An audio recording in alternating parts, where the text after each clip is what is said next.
చందమామ కథ. శ్రమ ఫలితం. ఒక దేశంలో ఒక పేద బ్రాహ్మడు ఉండేవాడు.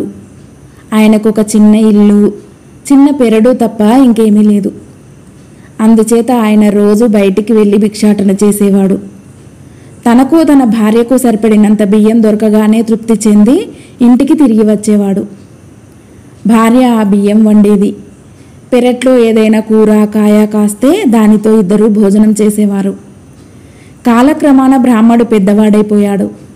భిక్షాటనకు పోవటం కూడా బాధే అనిపించింది. అప్పుడు ఆయన భార్య అన్నది, మీరెన్నడూ రేపు గురించి ఆలోచించిన పాపాన పోలేదు. ముందే జాగ్రత్త పడి ఉంటే ఇవాళ మనకి చిక్కు లేకపోయేది. అయినా ఈ ఊరి రాజు చాలా దానశీలుడంటారు. ఎంతో మందికి దానాలు చేశాడు. మీరు వెళ్ళి అడగండి, ఆయన మన దరిద్రం తీరుస్తాడు అని అన్నది. బ్రాహ్మడు ఆ ప్రకారమే రాజును చూడబోయి ఆశీర్వచనం చదివాడు. రాజు, ఏం కావాలో కోరండి అన్నాడు. అయ్యా, తమరు సంపన్నులు, కానీ తమ సంపదలో నేను భాగం అడగను. తాము శ్రమపడి సంపాదించినది తృణమో పనమో ఇప్పించండి అన్నాడు బ్రాహ్మడు. రాజు దగ్గర చాలా ధనం ఉన్నది, కానీ అందులో ఒక్క దమ్మిడి కూడా తాను కష్టించి సంపాదించినది కాదు. ఈ బ్రాహ్మడికి ఏమన్నా ఇవ్వాలంటే తాను కొత్తగా సంపాదించవలసిందే. రాజు బ్రాహ్మడితో, అయితే రేపు సాయంకాలం కనిపించండి అన్నాడు. బ్రాహ్మడు సరేనని వెళ్ళిపోయాడు.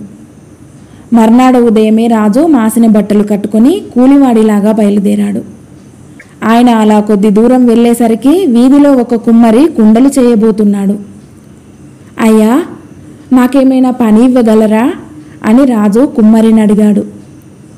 పనికేం భాగ్యం, నేను సారె మీద కుండలు చేస్తాను, నువ్వు మట్టి కలుపు, పొద్దుకేదాకా పనిచేశావంటే 4 రూకలు ఇస్తాను అన్నాడు కుమ్మరి.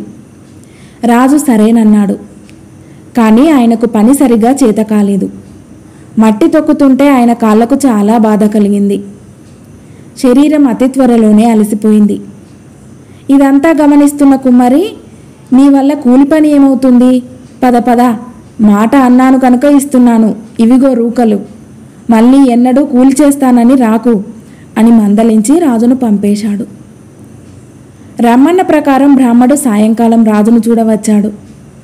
రాజు ఆయన చేతిలో 4 రూకలు పెట్టి, ఇదే నా శ్రమ ఫలితం అన్నాడు. అదే నాకు 10,000 మహారాజా అని బ్రాహ్మడు రాజును హృదయపూర్వకంగా ఆశీర్వదించి వెళ్ళిపోయాడు.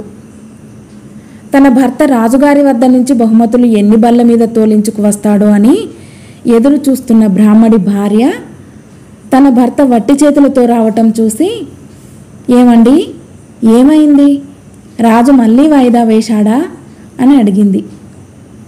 లేదు, దానం తీసుకునే వచ్చాను, ఇవిగో 4 రూకలు అంటూ బ్రాహ్మడు 2 నుంచి తీసి భార్య చేతిలో పెట్టాడు. వాటిని చూడగానే బ్రాహ్మడి భార్యకు మండిపోయింది.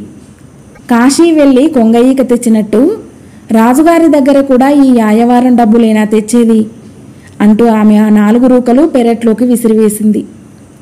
అప్పటికే చీకటి పడిపోయింది.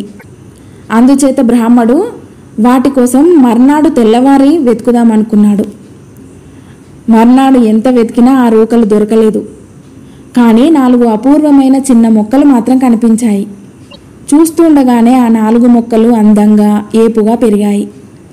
త్వరలోనే వాటికి కాయలు కాశాయి. బ్రాహ్మడు భార్య ఆ కాయలు కోసి ఏ రుచిగా ఉంటాయో చూద్దామని వాటిని తరిగేసరికి కాయల నిండా ముత్యాలు కనిపించాయి. ఆ పేద దంపతులు తమ కళ్ళను తామే నమ్మలేకపోయారు. ఆ ముత్యాలను తీసుకుపోయి చూపితే వర్తకులు, కమసాలులు అవి మేలురకం ముత్యాలేనన్నారు. ఇంతకాలానికి ఆ పేద దంపతుల దరిద్రం తీరిపోయింది. 4 చెట్లు ఎడతెగకుండా కల్పవృక్షాలలాగా పళ్ళు కాస్తుండటం చేత వారు రోజు ఆ పళ్ళను ఊళ్ళో అందరికీ దానం చేయసాగారు. కొద్ది కాలంలోనే ఆ ఊరి రాజుకు ఈ బ్రాహ్మడి సంగతి తెలిసింది. తనను శ్రమదానం యాచించి 4 రూకలు మాత్రమే పట్టుకుపోయిన ఈ బ్రాహ్మడికి ఇంతలోనే ఇలా సిరి ఎత్తుకోవటానికి కారణం రాజుకు బోధపడలేదు. ఆయన ఆ విషయం తెలుసుకుందామని బయలుదేరి బ్రాహ్మడి ఇంటికి వచ్చాడు. అయ్యా, ఆనాడు మీరిచ్చిన 4 రూకలు నేను ఖర్చు చేయనే లేదు. నా భార్యకిస్తే ఆమె అలిగి వాటిని పెరట్లో పారేసింది. మర్నాడు అవి దొరకలేదు గాని ఈ వింత చెట్లు మొలిచాయి. వీటి నుంచి మా తరతరాల దరిద్రం తీరిపోయింది అన్నాడు బ్రాహ్మడు. శ్రమ ఫలితం విలువ రాజుకు అర్థమైంది.